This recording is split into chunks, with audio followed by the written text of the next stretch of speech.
Isang malaking security challenge para sa kasunduluhan ang kultura ng mga taga-lalawigan ng Sulu ayon kay Lieutenant Colonel Ramon Segala, ang hepe ng Public Affairs Office ng AFP. Magugunita na 23 katao ang minasakay ng mga bandidong Abu Sayyaf sa lalawigan ng Sulu noong Lunes. Ayon kay Segala, una ay dapat nating i-recognize ang security challenge sa Sulu.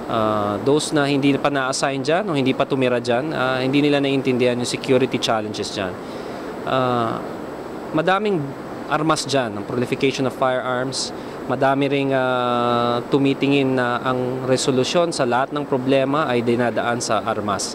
So yan ang malaking challenge sa both AFP and PNP na mapalitan natin yung kultura na yan. Tiniyak pa ni Segala na hindi nagkukulang ang puwersa at suporta ng militar sa nasabing lalawigan.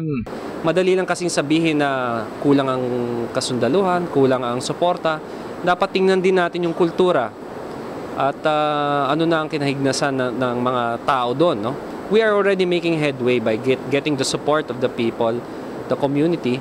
At alam natin na pag makuha natin ang suporta ng community na suportahan ang peace and development efforts natin, unti-unti natin matatanggal yung kultura ng baril, kultura ng paggamit ng violence, kultura ng pagre-resolba ng problema sa paggamit ng armas. Sinabi pa ni Segala na ang pagsubok sa pagmamantanin ng seguridad na hinaharap ng mga sundalo sa lalawigan ng Sulu ay kakaiba sa mga kinakaharap nitong pagsubok sa ibang mga lalawigan. Yan ang DZRH News, RH911 Bing Formento, naglilingkod sa pagbabalita.